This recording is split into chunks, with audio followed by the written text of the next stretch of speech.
오늘의 정치권 이슈 짚어보겠습니다. 국민의힘 성일종 의원, 더불어민주당 전재수 의원 두 분 나오셨습니다. 어서 오십시오. 네, 안녕하십니까. 반갑습니다. 오늘 먼저 성일종 의원님 무거운 짐을 내려놓으시고 이제 의원으로 돌아오셨습니다. 예. 그동안 상당 기간 정책의장 맡으셨는데 소회를 간단히 들어보고 싶습니다. 네, 1년 동안 맡았죠. 예. 특히 이제 새 정부가 출범을 하면서 정책위장 자리는 비교적 정부하고 이 정책 조율을 많이 합니다. 네.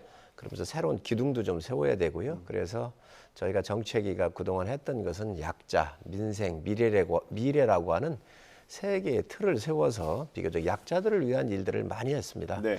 아마 오늘 이렇게 보니까 뉴스에 났던데 그 사채 시장에 내몰리게 돼 있는 많은 분들이 계시잖아요. 네. 이런 분들을 위해서 소액 금융 상품을 만들어 예, 놨습니다. 최대 100만 원씩 빌릴 수 있는. 그렇죠. 50만 원 빌렸다가 이제 조금 이 상황을 좀 보고 네. 50만 원까지 더 추가로 할 수 있도록 그래서 소액 이 대출 같은 경우를 해놨는데 이런 것들이 굉장히 호응이 좀 있는 것 같아요. 네. 그리고 또 고금리 시대에 고정금리로 바꾸는 거라든지 보험료를 자동차 보험료 같은 게 내리는 거 예. 그리고 납품 단가 연동제 같은 경우는 굉장히 중소기업을 위해서 꼭 해야 될 법안입니다. 네. 이런 법안들을 중심으로 해서 이제 민생을 많이 챙겼는데 이제 그런 것들이 좀 기억에 남죠. 네. 뉴스에 나오셔서 사실 정부 여당의 정책을 자세히 설명해 주셔서 저도 이해가 잘 됐고 아마 시청자 여러분들도 이해를 많이 하셨을 것 같습니다. 이제 지도부에서 내려오셨으니까 좀 다양한 목소리를 좀 전해주시면 좋겠습니다. 그렇게 하겠습니다. 네, 알겠습니다. 본격적으로 대담 들어갈 텐데요. 김재원 최고위원이 얼마 전에 5.18 관련 발언으로 좀 논란이 있었는데 이번엔 미국에 가서 또 한 얘기가 논란이 되고 있습니다. 저희가 유튜브 영상 준비했습니다. 보고 돌아오겠습니다.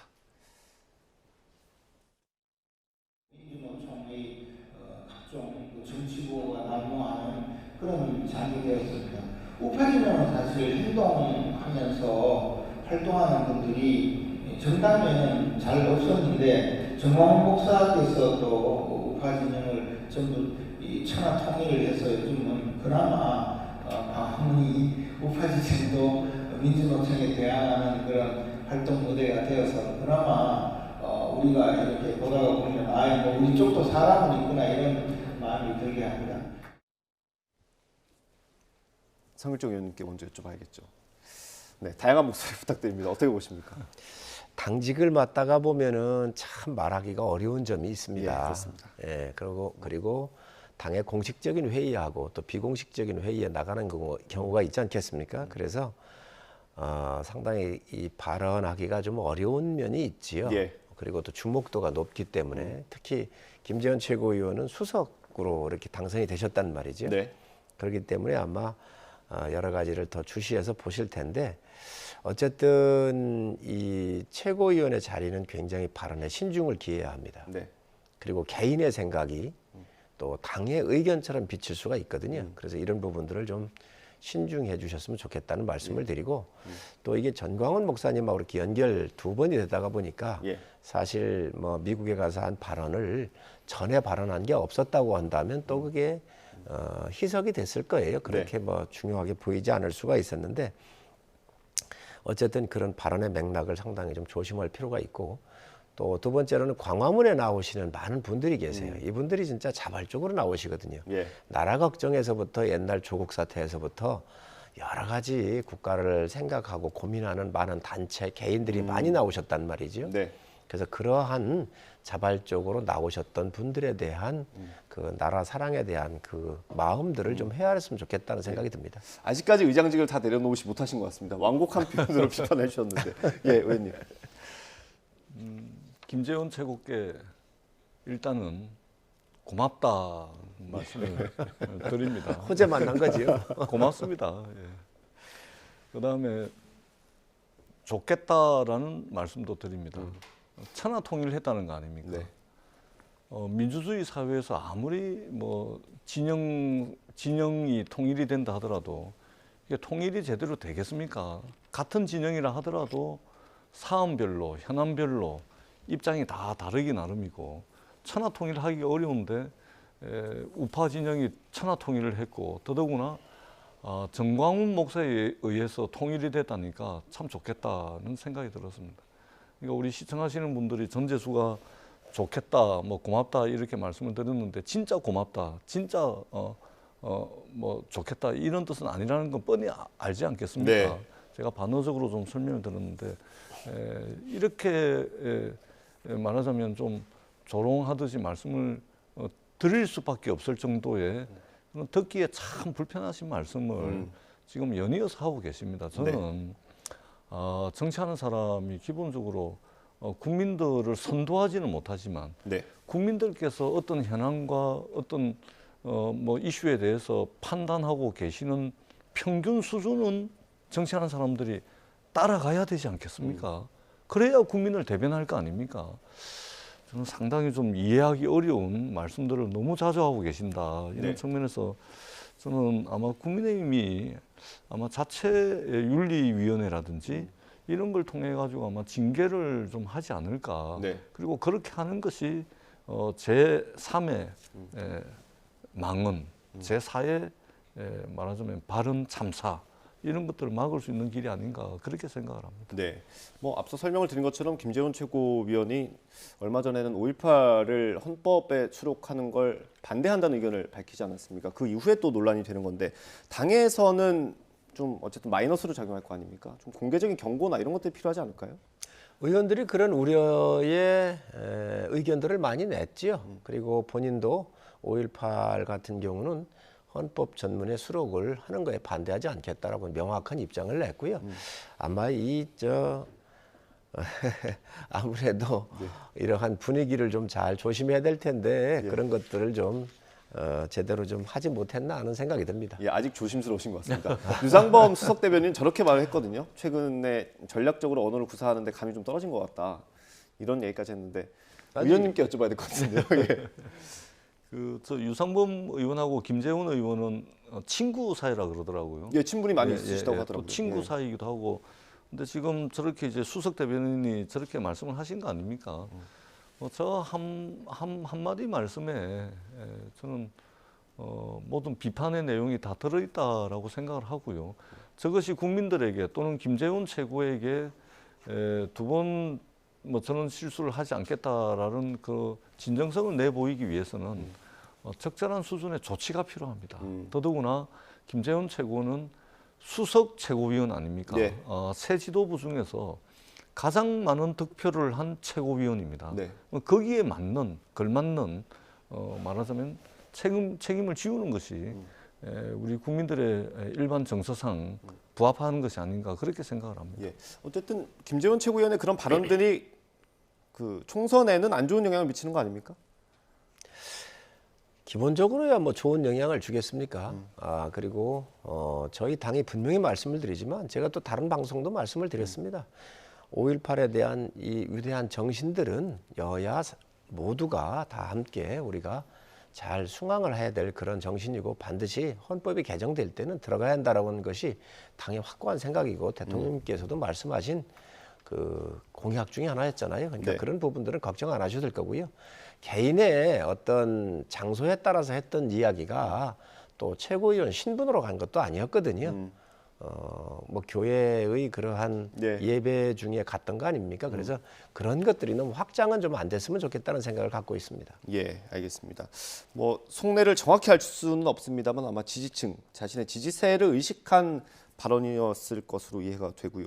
뭐 민주당도 이런 상황이 좀 비슷한 상황이 있지 않습니까? 최근에 그 개딸이라고 불리는 강성 지지층의 어떤 비명계를 향한 공격, 지금 이재명 대표가 수차례 자제해달라고 요청을 했는데도 끊이지 않고 있거든요.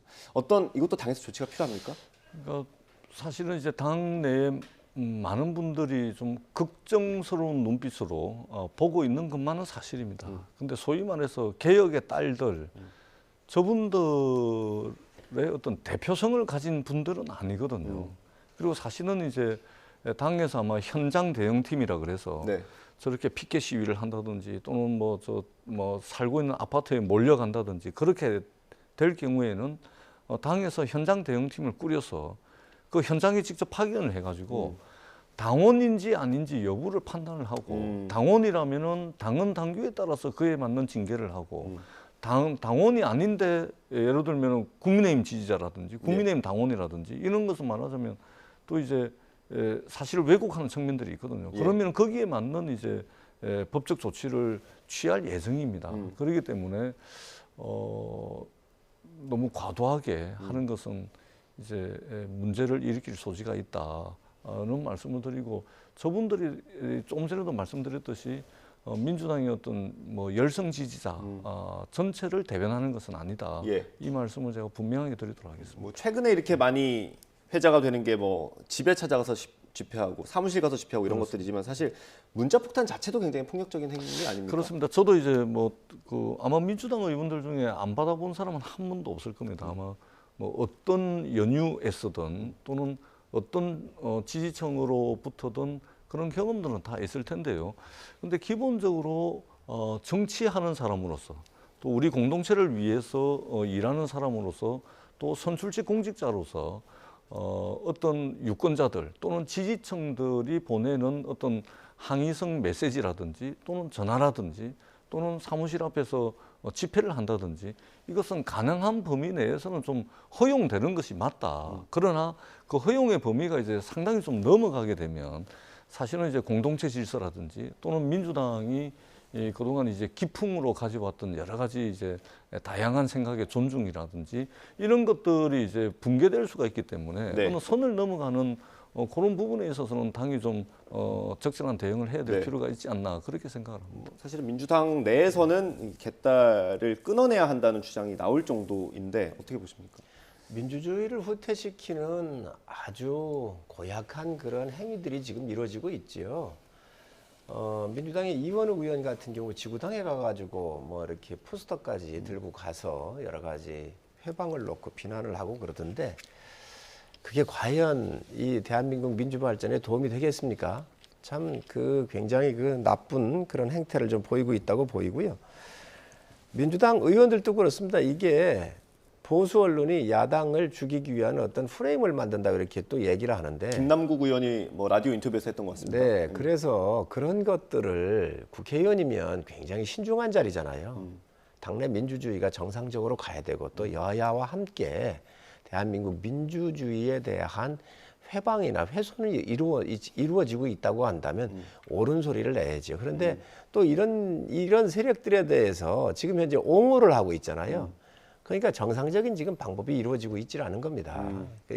저는 이 개딸이라고 그러는데 이게 이 이름도 아주 안 좋습니다. 이게 개혁했답니다. 예, 발음을 조심해 주십시오. 예. 참 개혁을 하자고 그러는데 민주주의를 후퇴를 시키고 있는 게 개혁의 딸이 될 수 있겠습니까? 그래서 이런 것들을 자제해 주십사는 말씀드립니다. 뭐 의장님께 여쭤봤던 거랑 똑같은 질문입니다.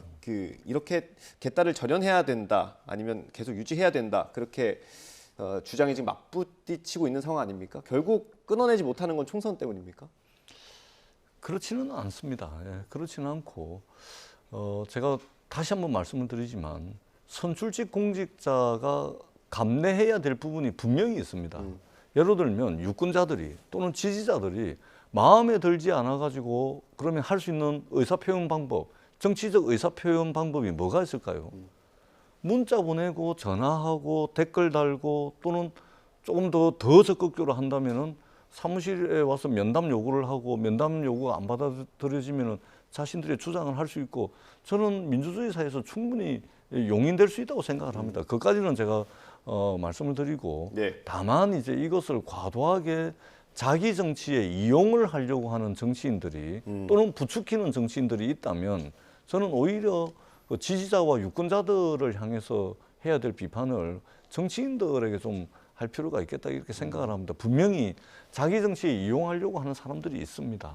그렇기 때문에 오히려 이런 분들이 지지자 유권자들을 향해서 하는 이야기보다 정치인 스스로에게 좀 이런 말씀을 드리는 것이 우선이다라는 말씀을 드립니다. 네. 저는 민주당 지도부에 아주 초창기에서부터 이에 대한 확고한 생각이 없었어요. 그리고 이러한 팬덤이라고 하는 이런 형태로 해가지고 본인의 사법 리스크나 위기를 덮어나가는데 또 탈출구로서 이분들을 이용하는 거 아닌가. 그렇기 때문에 이 당이 방치한 부분들이 있습니다. 지금 당내에서 당은 다양한 사람들이 모여 있잖아요. 네. 그러니까 그런 다양한 사람의 의견이 나오는 게 정상이고 개혁의 소리가 됐든 뭐 여러 가지 그 의견들이 나오게 되는데, 그러한 예를 들면 지도부에 반기를 드는 의원에 대해서 집중적으로 지금 현재 이 개딸들이 다가가 가지고 지금 현재 이 훼손하고 있는 거잖아요. 이 네. 의견들에 대한 민주적 절차에 대해서도 이게 다 훼손을 하고 있는 건데 이런 부분에 대해서 민주당의 지도부에 특히 당 대표에 이 메시지가 정확하지 않은 거예요. 그런 면에서 지금 현재 민주당 지도부가 굉장히 문제가 있다고 보는 것이지요. 네, 알겠습니다. 저희가 이 주제는 여기까지 하고요. 다음 주제 넘어가 보겠습니다. 이제 윤석열 대통령이 다음 달에 미국을 국빈 방문하기로 예정이 돼 있는데 외교 안보 라인 인사들이 조금씩 교체가 되고 있습니다. 한일 정상회담을 앞두고는 의전 비서관이 바뀌었고요. 지금 최근에 외교 비서관이 바뀌었다는 얘기가 있습니다. 이게 외교 안보 라인에 어떤 좀 실책이 있었던 겁니까? 그런 실책이 있어 보이지는 않고요. 의전 비서관 같은 경우 일하면서 약간의 문제가 있었던 것 같아요. 구체적으로 제가 모르지만 그렇지만 외교 비서관 같은 경우 지금 외교부의 인사 시즌입니다. 그렇기 때문에 지금 인사에 대한 큰 틀이 짜여지고 있고 네. 그런 과정에 있기 때문에 이건 좀 자연스럽게 봐야죠. 예, 안보실장은 어떻습니까? 오늘 그 일간지 일면에 김성환 안보실장 교체 검토라는 기사가 나왔는데 어떻습니까? 상식선에서 판단해야 되지 않겠습니까? 한미 정상회담을 앞두고 있고 여러 가지 북한의 핵과 관련된 여러 무기들이 지금 현재 굉장히 위험적 상황에 와 있는데 안보실장에 대한 교체가 맞겠습니까? 그래서 이거 같은 경우는 추측의 기사지 네. 전혀 그런 것들이 고려되지 않고 있다고 생각을 합니다. 추측이다. 근데 저희 취재 기자가 이제 대통령실 관계자랑 통화를 했는데 비서관이 일단 2명이나 외교 안보 라인의 비서관이 2명이나 경질성으로 자리에서 물러났고 그걸 책임지는 실장이 과연 아무 책임 없이 가만히 있을 수 있느냐 이런 얘기는 있습니다. 아마 그 부분 같아요. 한 분은 인사 시즌에 의해서 이제 교체 주기에 맞기 때문에 그렇게 한 거고요.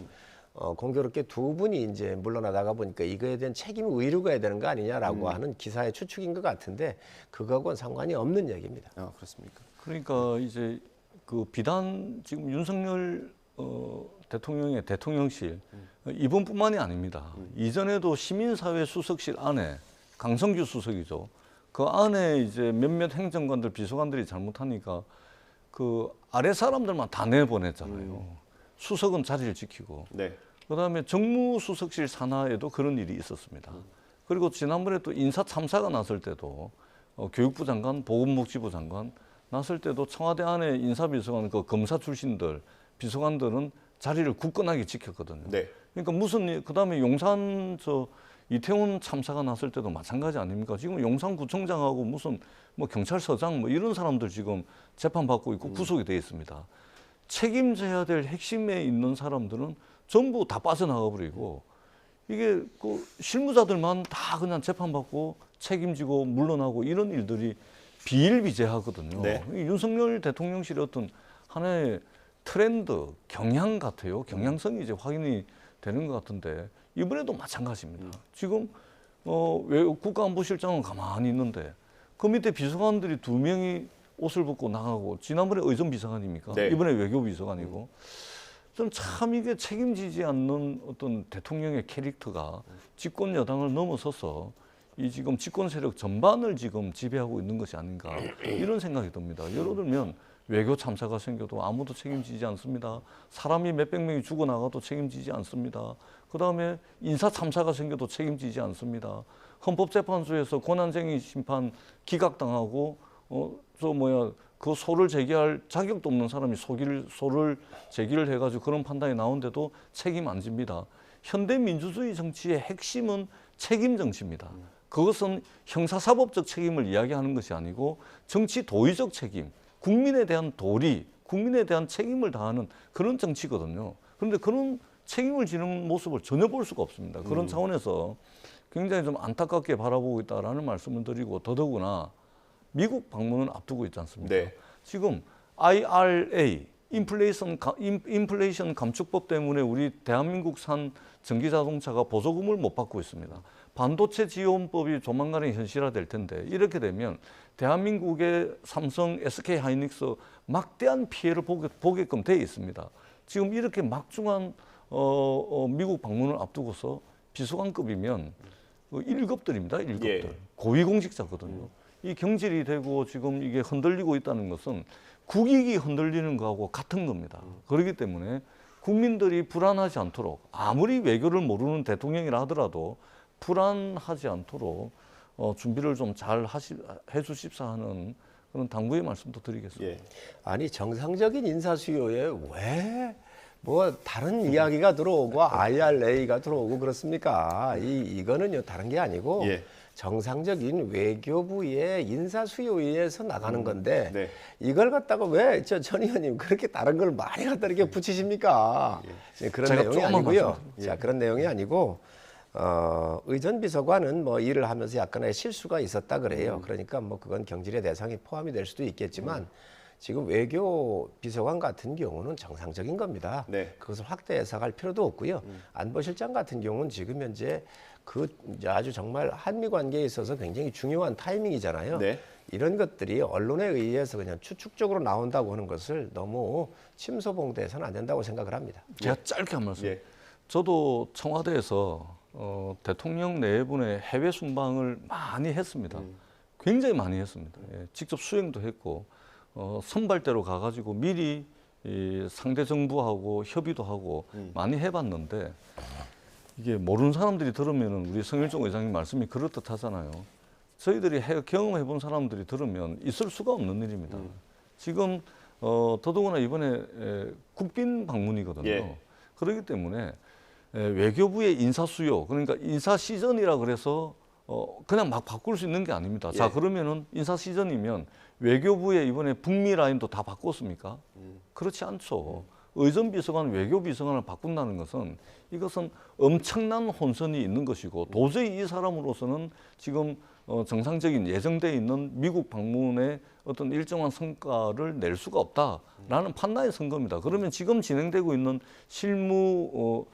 실무적으로 챙겨야 될 일이 지금 뒤죽박죽 엉망진창이 돼 있다라는 그 표현이거든요. 그렇기 때문에 저희들이 걱정을 하는 것이고 예. 이 뉴스 가치가 있는 겁니다. 굉장히 우려스럽다라는 말씀을 드리고 빨리 좀 정리를 해서 국익이 훼손되는 일은 없어야 된다. 이 말씀을 다시 한번 드립니다. 예. 국가의 시스템이 개인에 의해서 움직이겠습니까? 한미 간의 정상회담을 이게 이루어지고 하는데 어느 한 사람의 역량에 의해서 그게 되고 안 되고 하겠습니까? 지금 국가 전체적으로 외교 라인이 시스템적으로 국가와 국가끼리 서로 주고받는 겁니다. 네. 여기에 뭐 한 사람 빠진다 그래가지고 이게 엄청난 영향을 준다고 하면 그 국가가 아니죠.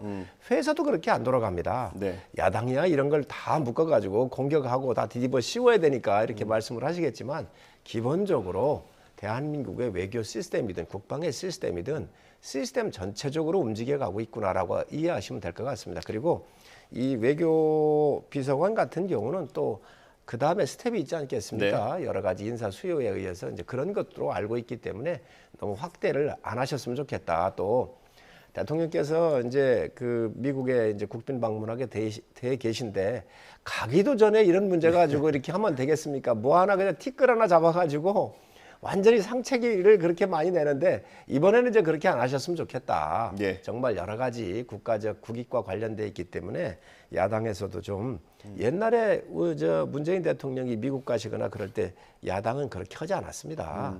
먼저 상체기를 내거나 이런 걸 안 했거든요. 그래서 이런 부분들도 너무 이렇게 부풀리지 않았으면 좋겠다는 말씀드립니다. 네. 이 시스템은 기계가 아닙니다. 시스템은 사람이 하는 겁니다. 사람이 하는 게 모여서 시스템이 되는 거예요. 그렇기 때문에 사람이 중요한 겁니다. 네. 더더구나 방미 일정을 앞두고 외교비서관을 바꾼다는 것은 외교사에 있어서 전례를 찾아보기 어려운 굉장히 이례적인 일이기 때문에 드리는 말씀이고요. 예. 대통령께서 미국을 방문하시는데 아무리 야당이라 하더라도 잘못되기를 바라겠습니까? 그럴 수가 없죠. 당연히 가서 제가 말씀드렸지 않습니까? 미국 가셔가지고 국익이 훼손되지 않도록 정말로 많은 성과를 가져오기 위해서라도 야당의 비판을 단순히 잘못되기를 바라는 그런 비판으로 듣지 않고 그걸 그냥 좋은 걸로 받아가지고 성과를 많이 내오면 되는 거거든요. 네. 그러니까 너무 야당의 비판을 그냥 비판으로만 받아들일 필요는 없다. 분명히 거기에는 이게 약이 되고 보약이 되는 그런 이야기들이 있다라는 이제 말씀을 드립니다. 알겠습니다. 예. 외교안보를 총괄하는 실장이 계시잖아요. 예. 또 이러한 국가와 국가 간에 있어서 총괄하고 있는 외교부 장관이 계시고 차관이 계시고 주미대사가 있고 다 하잖아요. 네. 비서관입니다. 비서관. 비서관 한 사람이 무슨 시스템 속에서 얼마의 비중을 차지하겠습니까? 비서관이 마음대로 실장 마음대로 뭐 외교부 장관 마음대로 주미대사 상의 안 하고 이런 거 할 수 있는 게 아니잖아요. 네. 그래서 이런 걸 하나 가지고 또다시 이 외교를 또 망치는 그런 국익에 훼손되는 거는 좀 야당이 안 했으면 좋겠다는 말씀입니다. 그러니까 알겠습니다. 지금 언론 보도에 미국하고 실무 협상이 제대로 되고 있지 않다라는 미국의 반발이 있었고 미국이 이거는 좀 어떠냐라고 회신을 요청을 했는데 대통령실에서 외교비서관 라인에서 제대로 답변을 못했다. 그래서 미국에 항의가 들어왔다는 거 아닙니까? 근데 자꾸만 저렇게 말씀을 하시면 안 되죠. 부족한 부분이 있다. 미국으로 방미 일정까지 아직 좀 시간이 좀 있으니까 부족한 거 채워서 잘하겠다. 네. 그렇게 말씀을 하시면 되지. 자꾸만 이제 그렇게 말씀을 하시면 다 보도가 되고 있는 거 아닙니까? 문제가 없는데 왜 사람을 왜 바꿉니까? 문제가 없는데 문제가 있으니까 바꾸는 거지요. 인사수요 인사수요가 있으면. 있으면 그러면 외교부의 북미 라인도 지금 바꿉니까? 북미 북미 라인은 그대로 있지 아니 않습니까? 인사를 1년이고 주기가 있을 거 아니에요. 그러니까 부족하다, 인정을 하고 6개월이나 1년도 안 된 사람을 바꿀 수 채워서 있겠습니까? 더 잘하겠다 그러면 되는 거지. 그거를 굳이 다 보도되고 다 알고 있는 거를 아니라고 그래버리면 지금 이거 시청하고 계신 국민들이 뭐라고 생각을 하겠습니까? 부족한 거 인정하고 더 잘하겠다 그러면 되지 않습니까? 아니 뭐가 부족하고 뭐가 아니, 안 부족한데 왜 사람을 그러면 경질을 합니까? 아니 그러면 인사 사람을 수요 왜 있을 때는 안 자릅니까? 바꿉니까? 아니 인사 수요가 있는데 안 그러니까 바꿉니까? 다 잘 되고 있는데 사람을 왜 바꾸는 아니 거예요? 인사 수요가 있는데 안 바꿉니까? 그러니까 인정할 그리고 거는 인정하고 그런 인사 수요도 다른 데하고 교체를 할 거 아니에요. 예, 자연스럽게 국가가 가는 것이지 한 사람을 위해서 인사를 그러면 안 합니까? 네, 알겠습니다. 아니 청와대 예. 비서관이라고 한 사람을 알겠습니다. 한미 정상회담이 있다 그래서 그 사람을 안 바꾸고 그러면 외교부의 인사 전체를 다 수독을 해야 됩니까? 아니 저 청와대 근무도 하셨으니까 국가의 전체적인 인사의 흐름을 봐야지. 네. 이런 거 하나 바꾸는 걸 갖다가 의심의 눈초리로 보고 대통령 방미에 대해서 공격의 포인트로 삼는다고 한다면 정말 국익 자해행위입니다. 알겠습니다, 의원님. 성일종 예. 의원님 뭐 난처하신 거는 제가 알겠는데 네. 막 그 정도로 하고 넘어가도록 예, 합시다. 네. 아, 감사합니다. 제가 넘어간다는 말씀 드리려고 했는데 넘어가 주셨어요. 이 김성한 안보실장 얘기가 나오는 건 아무래도 이제 임기 1년이 거의 다 돼가고 또 총선도 1년 정도 남았기 때문에 개각, 대통령실 참모 개편 이런 거랑 맞물려 있기 때문에 좀 관심을 가지는 것 같거든요. 그 타이밍이 좀 있지 않을까요? 아니 저는 추측이라고 생각을 하고요. 지금 바꿀 수가 없지요. 외교부 장관과 함께 청와대 사령탑 아닙니까? 네. 어떻게 바꾸겠어요? 그리고 대통령 비서실장께서도 고려한 바도 없고 아니다라고 얘기했잖아요. 그런데 그걸 가지고 자꾸 추측성 내는 것 같아요. 아닙니다. 알겠습니다. 그러면 한동훈 장관의 지금 차출설이라고 해야 될 것 같은데 어떻습니까? 가능성이 어느 정도 있나요? 지금 장관으로서 열심히 하고 있지 않나요? 그런데 지금 차출을 한다 그러면 맡겨져 있는 장관으로서의 그 역량을 발휘하고 법무 행정에 있어서 최선을 다해야지. 지금 선거도 1년이 남아 있습니다. 많이 남아 있거든요. 네. 지금 그럴 뭐 때가 아니라고 생각을 하고요. 맡은 그 직분에서 저는 장관으로서 열심히 하고 있다고 생각을 합니다. 예, 어느 시기가 되면 총선에 필요할 수 있다라고 보십니까? 물론 이제 공간이가 구성이 되고 또 선거에 체제로 갔었을 때는 그때 또 검토할 부분도 있을 수 있지요.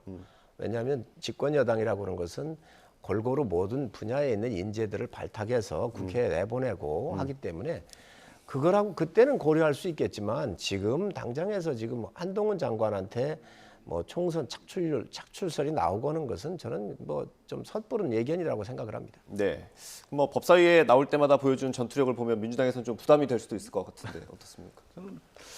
뭐 국민의힘이 그 하루라도 빨리 우리 한동훈 장관을 모시고 갔으면 좋겠다.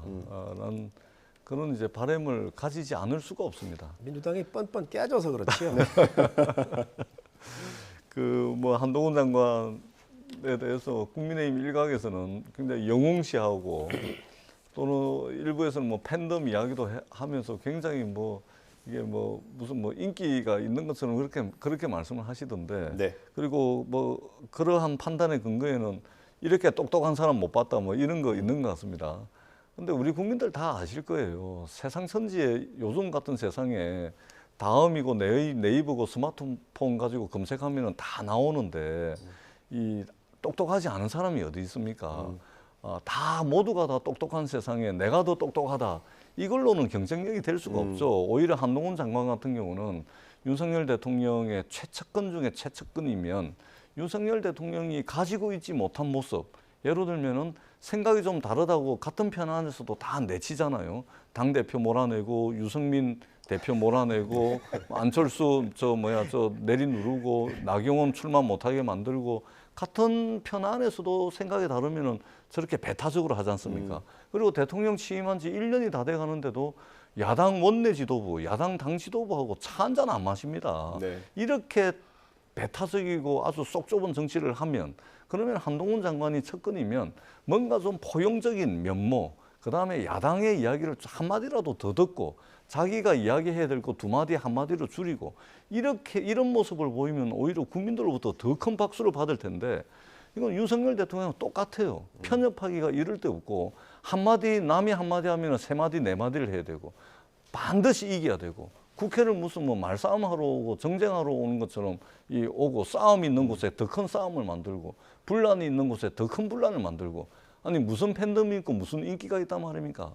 저는 이해하기 어렵다라는 말씀을 드리고 국민들은 태도가 곧 본질이다. 네. 말 잘하고 똑똑한 것보다 자세와 태도가 좋은지 안 좋은지를 본다. 그런 측면에서 한동훈 장관도 이미 정쟁으로 소비가 된 사람에 지나지 않는다. 네. 이런 평가를 드리도록 하겠습니다. 알겠습니다. 저희가 시간이 얼마 안 남아서 마지막 주제로 넘어가 보겠습니다. 민주당 이재명 대표가 어제 당직 개편을 단행을 했습니다. 저희가 그래픽으로 준비한 게 있는데 한번 띄워주시겠습니까?